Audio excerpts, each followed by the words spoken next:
नमस्कार दोस्तों, आप सबका स्वागत है हमारे चैनल अनजान कहानी में। आज की इस वीडियो में हम आपको जिंदगी की 3 सबसे बड़ी सीख देंगे।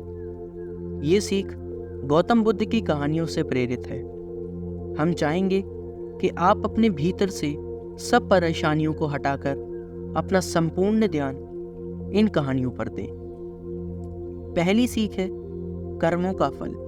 एक बार भगवान बुद्ध जेतवन विहार में रह रहे थे। भिक्षु चक्षुपाल भगवान से मिलने के लिए आए थे। उनके आगमन के साथ उनकी दिनचर्या, व्यवहार और गुणों की चर्चा भी हुई। भिक्षु चक्षुपाल अंधे थे। एक दिन विहार में कुछ भिक्षुओं ने कुछ मरे हुए कीड़ों को चक्षुपाल की कुटी के बाहर पाया और उन्होंने चक्षुपाल की निंदा करनी शुरू कर दी कि उन्होंने इन जीवित प्राणियों की हत्या की। भगवान बुद्ध ने निंदा कर रहे उन भिक्षुओं को बुलाया और पूछा कि क्या तुमने भिक्षु को कीड़े मारते हुए देखा? उन्होंने उत्तर दिया, नहीं। इस पर भगवान बुद्ध ने उन साधकों से कहा कि जैसे तुमने उन्हें कीड़ों को मारते हुए नहीं देखा, वैसे ही चक्षुपाल ने भी उन्हें मरते हुए नहीं देखा और उन्होंने कीड़ों को जानबूझकर नहीं मारा, इसलिए उनकी भर्त्सना करना उचित नहीं है। भिक्षुओं ने इसके बाद पूछा कि चक्षुपाल अंधे क्यों हैं? उन्होंने इस जन्म में अथवा पिछले जन्म में क्या पाप किए? भगवान बुद्ध ने चक्षुपाल के बारे में कहा कि वे पूर्व जन्म में एक चिकित्सक थे। एक अंधी स्त्री ने उनसे वादा किया था कि यदि वे उनकी आंख ठीक कर देंगे तो वह और उसका पूरा परिवार उनके दास बन जाएंगे। स्त्री की आंखें ठीक हो गईं, पर उसने दासी बनने के भय से यह मानने से इनकार कर दिया। चिकित्सक को पता था कि उस स्त्री की आंखें ठीक हो गई हैं, वह झूठ बोल रही है।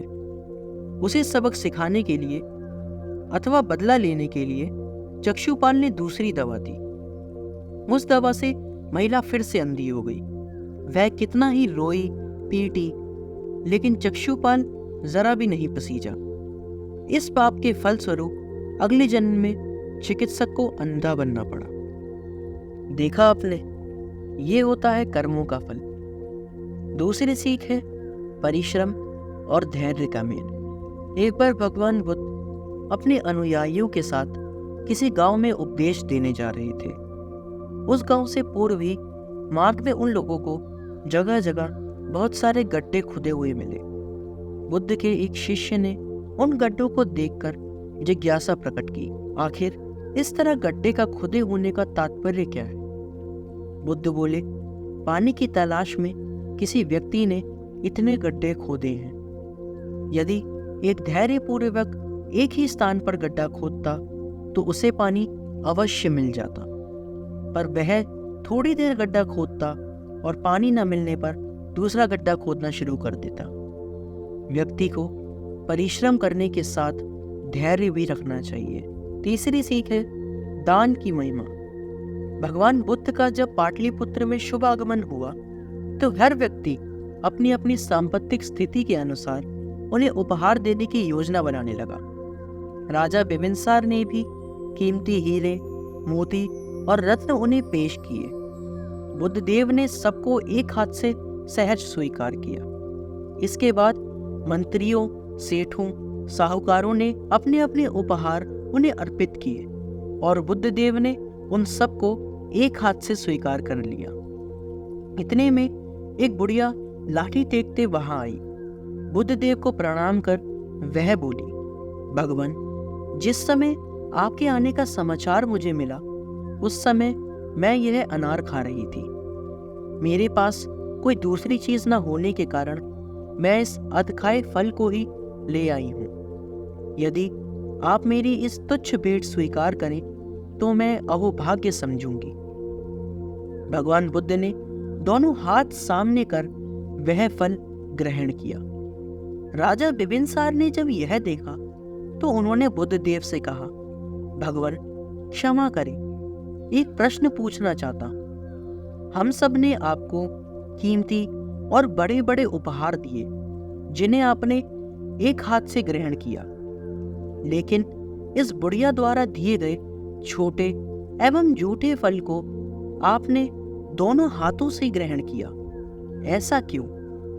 यह सुन बुद्धदेव मुस्कुराए और बोले, राजन, आप सबने अवश्य बहुमूल्य उपहार दिए हैं, किंतु यह सब आपकी संपत्ति का 10वां हिस्सा भी नहीं है।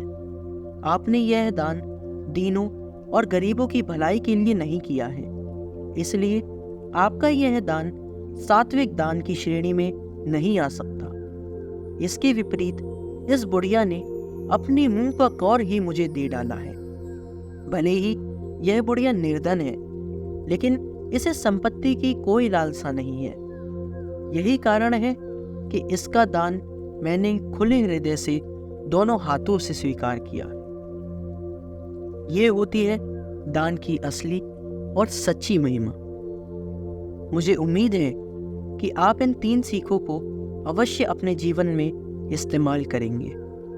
अगर आपको ये वीडियो पसंद आई तो कृपया करके चैनल को सब्सक्राइब कर दें और वीडियो को लाइक करना बिल्कुल ना भूलें। हम जल्द ही आपके लिए एक नई वीडियो लेकर आएंगे। धन्यवाद।